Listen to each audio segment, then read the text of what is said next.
ತಪಸ್ವಾಧ್ಯಾಯ ಶುಶ್ರೂಷ ಕೃಷ್ಣಪೂಜಾರತಂ ಮುನಿಂ ವಿಶ್ವೇಶಮಿಷ್ಟದಂ ವಂದೇ ಪರಿವ್ರಾಟ್ ಚಕ್ರವರ್ತಿನಂ. ಶ್ರೀ ಗುರುಭ್ಯೋ ನಮಃ. ಶ್ರೀ ವಿಶ್ವೇಶತೀರ್ಥಗುರುಭ್ಯೋ ನಮಃ. ಹರಿ ಓಂ. ಎಲ್ಲರಿಗೂ ನಮಸ್ಕಾರ. ಧರ್ಮವಾಹಿನಿ ಚಾನಲ್ಗೆ ಎಲ್ಲರಿಗೂ ಕೂಡ ಸ್ವಾಗತ ಸುಸ್ವಾಗತ.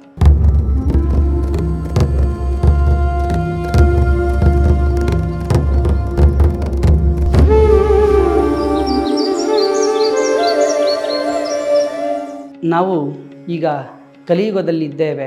ಆದರೆ ಕಲಿಯುಗದ ಹಿಂದಿನ ಯುಗ ದ್ವಾಪರ ಯುಗ, ಅದರ ಹಿಂದಿನ ಯುಗ ತ್ರೇತಾಯುಗ. ಆದರೆ ಎಷ್ಟು ಯುಗಗಳು, ಎಷ್ಟು ಸಾವಿರಾರು ವರ್ಷಗಳು ಕೂಡ ಕಳೆದರೂ ನಮ್ಮ ಚಿಂತನೆ ಎಲ್ಲವೂ ಕೂಡ ನಮ್ಮ ರಾಜ್ಯದ ಚಿಂತನೆ ಅಂತ ಬಂದಾಗ ಈಗಿನ ಕಾಲದ ಯಾವುದೋ ಒಬ್ಬ ಆಡಳಿತ ನಾಯಕನ ಹೆಸರನ್ನು ಯಾರೂ ಕೂಡ ಹೇಳೋದೇ ಇಲ್ಲ. ಪ್ರತಿಯೊಬ್ಬರೂ ಕೂಡ ಹೇಳುವಂತಹದ್ದೇನು ಅಂತ ಹೇಳಿದರೆ ರಾಮರಾಜ್ಯ, ನಮ್ಮ ರಾಜ್ಯ ಹೇಗಿರಬೇಕು ಅನ್ನುವಂತಹ ಕನಸು ಅಂತ ಹೇಳಿದರೆ, ಪ್ರತಿಯೊಬ್ಬರು ಕಾಣುವಂತಹ ಕನಸು ಅಂತ ಹೇಳಿದರೆ ಅದು ರಾಮರಾಜ್ಯ, ಅಂದರೆ ರಾಮರಾಜ್ಯದ ಥರ ಇರಬೇಕು ಅಂತ. ಎಲ್ಲರೂ ಕೂಡ ರಾಮರಾಜ್ಯ ರಾಮರಾಜ್ಯ ರಾಮರಾಜ್ಯ ಅಂತ ಹೇಳ್ತಾರೆ. ಆದರೆ ಯಾಕೆ ಅದು ರಾಮರಾಜ್ಯ ಹಾಗಿತ್ತು ಅನ್ನುವಂತಹದ್ದನ್ನು ರಾಮಾಯಣ ಓದಿದಾಗಲೇ ಅದರ ಸಂಪೂರ್ಣ ರಾಮರಾಜ್ಯದ ಪರಿಕಲ್ಪನೆ ನಮಗೆ ಅರ್ಥವಾಗುತ್ತೆ. ನಾವು ಈ ದಿವಸ ಒಂದೆರಡು ಪ್ರಸಂಗಗಳನ್ನು ನಾವು ನೋಡೋಣ. ಯಾಕೆ ಪ್ರತಿಯೊಬ್ಬ ಪ್ರಜೆಗಳು ಆ ರಾಮರಾಜ್ಯವನ್ನು ಬಯಸ್ತಾ ಇದ್ದರು ಅಂತ.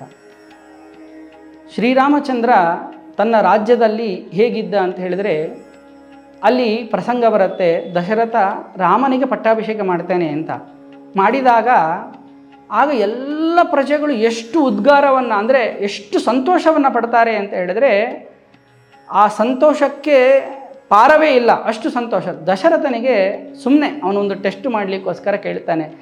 ಅಂದರೆ ಒಳ್ಳೆಯ ಒಂದು ದುರಾಡಳಿತದಿಂದ ಮುಕ್ತರಾಗಿ ಒಳ್ಳೆಯ ಆಡಳಿತಕ್ಕೆ ಬರಬೇಕಾದ್ರೆ ಜನರು ಹೇಗೆ ಒಂದು ಸಂತೋಷವನ್ನು ಪಡ್ತಾರೋ ಆ ರೀತಿ ಕಾಣಿಸ್ತಾ ಇದೆ ಅಂತ. ಆಗ ಜನರು ಹೇಳ್ತಾರೆ, ದಶರಥ ತಪ್ಪು ತಿಳಿಬೇಡ ಯಾವತ್ತೂ ಕೂಡ, ಯಾಕೆ ಅಂದರೆ ನಿನ್ನಲ್ಲಿ ಯಾವತ್ತೂ ಕೂಡ ದುರಾಡಳಿತ ನಡೆದಿಲ್ಲ, ಅಷ್ಟು ಚೆನ್ನಾಗಿ ನಿಭಾಯಿಸಿದೆಯಾ. ಆದರೆ ಪ್ರತಿಯೊಬ್ಬರ ಜನರ ಕನಸು ಅಂದರೆ ಯಾವಾಗ ರಾಮನನ್ನು ನಾವು ಪಟ್ಟಾಭಿಷಿಕ್ತನಾಗಿ ನೋಡ್ತೇವೆ ಅಂತ ಕಾಯ್ತಾ ಇದ್ವಿ, ಹಾಗಾಗಿ ಬಹಳ ಸಂತೋಷದ ವಿಚಾರ ಅಂತ ಹೇಳ್ತಾರೆ. ಯಾಕೆ ರಾಮಚಂದ್ರ ಅಂದರೆ ಪ್ರಜೆಗಳಿಗೆ ಅಷ್ಟು ಇಷ್ಟ ಅಂತ ಹೇಳಿದರೆ, ರಾಮಚಂದ್ರ ಹೇಗಿದ್ದ ಅಂತ ಹೇಳಿದರೆ, ಯಾವುದಾದ್ರೂ ಪ್ರಜೆಗಳ ಮನೆಯಲ್ಲಿ ಸಂತೋಷವಾದರೆ ತನ್ನ ಮನೆಯಲ್ಲಿ ಯಾವ ರೀತಿಯಾಗಿ ಸಂತೋಷವಾಗ್ತಾ ಇತ್ತೋ ಆ ಸಂಭ್ರಮವನ್ನು ಅವರ ಮನೆಗೆ ಹೋಗಿ ಅಷ್ಟೇ ವಿಜೃಂಭಣೆಯಿಂದ ಅದರಲ್ಲಿ ಭಾಗಿಯಾಗ್ತಾ ಇದ್ದ. ಇದು ಅಷ್ಟೊಂದು ವಿಶೇಷವಾದಂತಹ ವಿಚಾರ ಅಲ್ಲದೆ ಇರಬಹುದು. ಆದರೆ ರಾಮಚಂದ್ರ ಹೇಗಿದ್ದ ಅಂತ ಹೇಳಿದರೆ, ಯಾರ ಮನೆಯಲ್ಲಾದರೂ ಕೂಡ ದುಃಖವಾದರೆ ಅವರ ಮನೆಗೆ ಹೋಗಿ ಸಾಂತ್ವನವನ್ನು ಮಾಡಿ, ತನ್ನ ಮನೆಯಲ್ಲಿ ಆ ದುರ್ಘಟನೆಗಳು ನಡೆದಾಗ ಎಷ್ಟು ದುಃಖವಾಗುತ್ತೋ ಅವರ ಮನೆಯಲ್ಲಿ ಹೋದಾಗಲೂ ಕೂಡ ಅಷ್ಟೇ ದುಃಖ, ಇದು ನನ್ನ ಮನೆ, ಇದು ನನ್ನವರು ಅನ್ನುವಂತಹ ದುಃಖವನ್ನು ಆ ಶ್ರೀರಾಮಚಂದ್ರ ವ್ಯಥೆ ಪಡ್ತಾ ಇದ್ದ. ಹಾಗಾಗಿ ಶ್ರೀರಾಮಚಂದ್ರ ಜನರ ಸುಖಗಳಲ್ಲೂ ದುಃಖಗಳಲ್ಲೂ ಸಮಾನವಾಗಿ ಭಾಗಿಯಾಗ್ತಾ ಇದ್ದ. ಅದಕ್ಕೆ ಜನರಿಗೆ ಅಷ್ಟು ಹತ್ತಿರವಾಗಿದ್ದ. ಹಾಗಾಗಿ ಎಲ್ಲರೂ ಕೂಡ ಶ್ರೀರಾಮನನ್ನು ನಾಯಕನನ್ನಾಗಿ ವಹಿಸ್ತಾ ಇದ್ದರು. ಇದು ಒಂದು ಪ್ರಸಂಗವಾದರೆ, ಶ್ರೀರಾಮನ ರಾಜ್ಯದಲ್ಲಿ ಅವನ ನಾಯಕತ್ವ ಹೇಗಿತ್ತು ನೋಡಿ. ಸಾಮಾನ್ಯವಾಗಿ ಈಗಿನ ನಾವು ರಾಜಕಾರಣವನ್ನು ನೋಡಿದಾಗ ಅವರ ಮಕ್ಕಳಿಗೆ, ಅವರ ಮುಂದಿನ ಎಲ್ಲ ಪೀಳಿಗೆಗೆ ಅದನ್ನು ಯೋಚನೆಯನ್ನು ಮಾಡ್ತಾ ಇರ್ತಾರೆ. ಅಥವಾ ತಮ್ಮ ನಾಯಕತ್ವದಲ್ಲಿ ಯಾವುದನ್ನೂ ಕೂಡ ಲೆಕ್ಕ ಮಾಡದೇ ತಮಗೆ ಯಾವ ರೀತಿಯಾಗಿ ಆ ತೀರ್ಪುಗಳನ್ನಾಗಲಿ ಅಥವಾ ತಮ್ಮ ಇಚ್ಛೆಯನ್ನಾಗಲಿ ಪೂರೈಸಿಕೊಳ್ತಾ ಇರ್ತಾರೆ. ಶ್ರೀರಾಮಚಂದ್ರನ ರಾಜ್ಯ ಹೇಗಿತ್ತು ಅಂತ ಹೇಳಿದರೆ, ಅಲ್ಲಿ ಕೇವಲ ಜನರಿಗೆ ಮಾತ್ರ, ಪ್ರಜೆಗಳಿಗೆ ಮಾತ್ರ ನ್ಯಾಯ ಅಲ್ಲ, ಒಂದೊಂದು ಪ್ರಾಣಿಗಳಿಗೂ ಕೂಡ ನ್ಯಾಯವನ್ನು ಕೊಡಿಸ್ತಾ ಇದ್ದ ಶ್ರೀರಾಮಚಂದ್ರ. ಇದು ನಾವು ಉತ್ತರಾಖಂಡದಲ್ಲಿ ಕಾಣುವಂತಹ ಒಂದು ಸುಂದರವಾದಂತಹ ಪ್ರಸಂಗ. ಏನು ಅಂತ ಹೇಳಿದರೆ, ಪ್ರತಿದಿನ ಶ್ರೀರಾಮಚಂದ್ರ ಲಕ್ಷ್ಮಣನಿಗೆ ಹೊರಗಡೆ, ಅಂದರೆ ತನ್ನ ಅರಮನೆಯಿಂದ ಹೊರಗಡೆ ಹೋಗಿ ನೋಡ್ಕೊಂಡು ಬಾ ಅಂತ ಹೇಳ್ತಾರೆ. ಅಂದರೆ ನ್ಯಾಯವನ್ನು ಕೇಳಿಕೊಂಡು ಯಾರಾದರೂ ಬಂದಿದ್ದಾರಾ ಅಂತ ಅವನು ಕಳಿಸ್ತಾ ಇದ್ದ. ಹೀಗೆ ಹೋದಾಗ ಅಲ್ಲೊಂದು ನಾಯಿ ಬಂದಿತ್ತು. ಆ ಲಕ್ಷ್ಮಣ ಬರ್ತಾನೆ, ಬಂದು ನೋಡ್ತಾನೆ, ನಾಯಿ ಹತ್ರ ಕೇಳ್ತಾನೆ. ಆ ನಾಯಿಯ ಹಣೆಯಲ್ಲಿ ರಕ್ತ ಸುರಿತಾ ಇರಬೇಕಾದ್ರೆ ಆಗ ಅದು ಕೇಳ್ತಾ ಇದೆ ಏನು ಅಂತ ಹೇಳಿದ್ರೆ, ನನಗೆ ನ್ಯಾಯ ಬೇಕು ಅಂತ. ಅದಕ್ಕೆ ಲಕ್ಷ್ಮಣ ಕೇಳ್ತಾನೆ, ಹೋಗಿ ಹೇಳ್ತಾನೆ ಶ್ರೀರಾಮಚಂದ್ರನ, ಹೀಗೆ ನಾಯಿ ನ್ಯಾಯವನ್ನು ಕೇಳಿಕೊಂಡು ಬಂದಿದೆ ಅಂತ. ಆಗ ಎಲ್ರಿಗೂ ಕರೆಸು ಅಂತ ಹೇಳ್ತಾನೆ. ಅದು ಸಭೆಯ ಒಳಗಡೆ ಬಂದಾಗ ಅದರ ರಕ್ತ ಸುರಿತಾ ಇದೆ, ಎಲ್ಲರೂ ಜನರು ನಗ್ತಾ ಇದ್ದಾರೆ. ಇದೇನಿದು, ನಾಯಿ ನ್ಯಾಯ ಕೇಳ್ಕೊಂಡು ಬಂದಿದೆ, ಈ ನಾಯಿಗೆ ರಾಮ ನ್ಯಾಯ ಕೊಡಿಸ್ತಾ ಇದ್ದಾನೆ, ಏನಿದು ಬಹಳ ವಿಚಿತ್ರ ಅಂತ. ಶ್ರೀರಾಮಚಂದ್ರ ನಾಯಿ ಹತ್ರ ಕೇಳ್ತಾನೆ, ಏನಾಯಿತು, ನಿನಗೇನು ನ್ಯಾಯ ಬೇಕು ಅಂತ.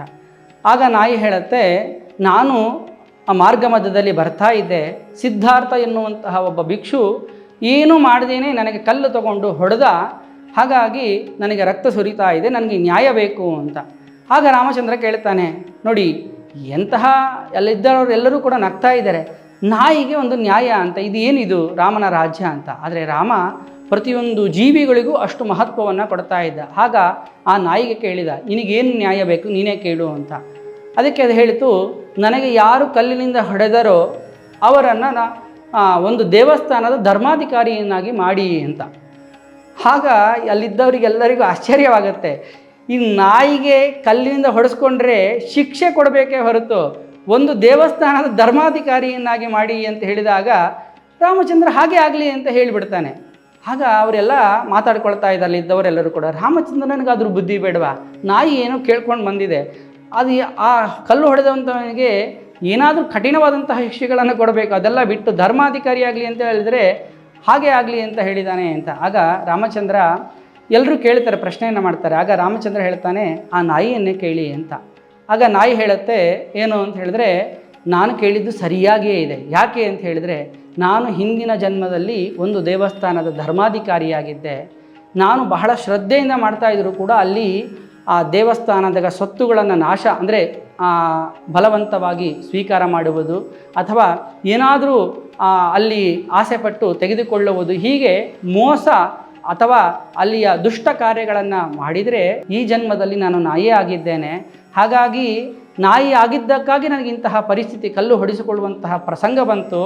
ಈಗಲೂ ಕೂಡ ಅವನೇನು ಅಂತ ಹೇಳಿದರೆ, ಅವನು ದೇವಸ್ಥಾನದ ಧರ್ಮಾಧಿಕಾರಿ ಆಗಿದರೆ ಖಂಡಿತವಾಗಿ ಅದರಲ್ಲಿ ಲೋಪವನ್ನು ಮಾಡಿಕೊಂಡು, ಅಂದರೆ ಮೋಸವನ್ನು ಮಾಡಿ ಮುಂದಿನ ಜನ್ಮದಲ್ಲಿ ನಾಯಿ ಆದಾಗ ಅವನಿಗೆ ನನ್ನ ಸ್ಥಿತಿಯೇ ಬರುತ್ತೆ, ಹಾಗಾಗಿ ಅದು ಅವನಿಗೆ ಶಿಕ್ಷೆಯೇ ಆಗತ್ತೆ ಅಂತ ನಾಯಿ ಹೇಳಿದಾಗ ಎಲ್ರಿಗೂ ಆಶ್ಚರ್ಯವಾಗತ್ತೆ. ಅಂದರೆ ಇದು ಒಂದು ಸಂದೇಶವನ್ನು ನಮಗೆ ಕೊಡ್ತಾ ಇದೆ. ನಾವು ಯಾವುದಾದ್ರೂ ಒಂದು ಒಳ್ಳೆಯ ಅಧಿಕಾರ ಬಂದಾಗ ಅದನ್ನು ಸರಿಯಾಗಿ ನಾವು ನಿರ್ವಹಿಸದೇ ಇದ್ದಾಗ ಅದರಿಂದ ಮುಂದಿನ ಜನ್ಮಗಳಲ್ಲಿ ಏನಾದರೂ ವಿಚಿತ್ರ ಜೀವಿಗಳಾಗಿ ಕಷ್ಟದ ಜೀವನವನ್ನು ಮಾಡುವಂತಹ ಪ್ರಸಂಗಗಳು ಬರಬಹುದು. ಹಾಗಾಗಿ ಅಧಿಕಾರ ಬಂತು ಅಂದರೆ ಅದು ಪರಮಾತ್ಮನ ಭಿಕ್ಷೆ ಅಂತ ಅಂದುಕೊಂಡು ಮನಸ್ಸಿನಲ್ಲಿ ಭಾವಿಸಿ ಒಳ್ಳೆ ರೀತಿಯಿಂದ ಜೀವನವನ್ನು ಮಾಡಬೇಕು ಅನ್ನುವುದು ಒಂದು.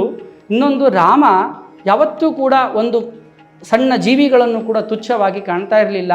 ನಾಯಿಯೂ ಕೂಡ ನ್ಯಾಯವನ್ನು ಕೇಳಿಕೊಂಡು ಬಂದರೆ ಆ ನಾಯಿಗೂ ಕೂಡ ನ್ಯಾಯವನ್ನು ಕೊಡಿಸುವಂತಹ ಪ್ರಸಂಗ ನಾವು ರಾಮಾಯಣದಲ್ಲಿ ಕೇಳುತ್ತೇವೆ. ಇಂತಹ ವ್ಯಕ್ತಿತ್ವ ಶ್ರೀರಾಮಚಂದ್ರನದ್ದು. ಹಾಗಾಗಿ ಹೀಗೆ ರಾಮಾಯಣದುದ್ದಕ್ಕೂ ಕೂಡ ವಾಲ್ಮೀಕಿ ಮಹರ್ಷಿಗಳು ಶ್ರೀರಾಮಚಂದ್ರನ ಒಂದು ಆ ವ್ಯಕ್ತಿತ್ವವನ್ನು ಅಷ್ಟು ಸುಂದರವಾಗಿ ಚಿತ್ರಣ ಮಾಡಿದ್ದಾರೆ. ಹಾಗಾಗಿ ಈಗಲೂ ಕೂಡ ನಾವು ಯಾವುದಾದರೂ ರಾಜ್ಯದ ಪರಿಕಲ್ಪನೆ ಇದ್ದರೆ ಅದು ಕೇವಲ ರಾಮರಾಜ್ಯಕ್ಕೆ ಮಾತ್ರ ಸೀಮಿತವಾಗಿದೆ. ಹಾಗಾಗಿ ನಾವೆಲ್ಲರೂ ಕೂಡ ರಾಮ ರಾಜ್ಯದ ಪರಿಕಲ್ಪನೆ ಎಂದರೆ ಅದು ತಾನಾಗೇ ಆಗೋದಿಲ್ಲ. ನಮ್ಮ ಜನರಲ್ಲಿ ಎಲ್ಲರಲ್ಲಿಯೂ ಕೂಡ ಶ್ರೀರಾಮಚಂದ್ರನ ಒಳ್ಳೆಯ ವ್ಯಕ್ತಿತ್ವ, ಒಳ್ಳೆಯ ಗುಣಗಳು ನಮ್ಮಲ್ಲಿಯೂ ಕೂಡ ಅದು ಅಳವಡಿಸಿಕೊಂಡಾಗ ಆಗ ಮಾತ್ರ ರಾಮರಾಜ್ಯ ಆಗಲಿಕ್ಕೆ ಸಾಧ್ಯವಾಗುತ್ತೆ. ಹಾಗಾಗಿ ಆ ರಾಮನನ್ನು ಧ್ಯಾನಿಸ್ತಾ ಅವನ ಗುಣಗಳನ್ನು ನಮ್ಮಲ್ಲಿ ಮೈಗೂಡಿಸಿಕೊಳ್ಳುತ್ತಾ ಜೀವನವನ್ನು ಸಾಗಿದಾಗ ನಾವು ಉದ್ಧಾರವಾಗ್ತೇವೆ. ನಮ್ಮ ರಾಜ್ಯ, ನಮ್ಮ ದೇಶ, ನಮ್ಮ ಜಗತ್ತು ಕೂಡ ಉದ್ಧಾರವಾಗುತ್ತೆ. ಹಾಗಾಗಿ ಆ ರಾಮನ ಗುಣಗಳನ್ನು ಚಿಂತನೆ ಮಾಡೋಣ ಎಂಬುದಾಗಿ ಹೇಳ್ತಾ ಶ್ರೀಕೃಷ್ಣ ಅರ್ಪಣಮಸ್ತು.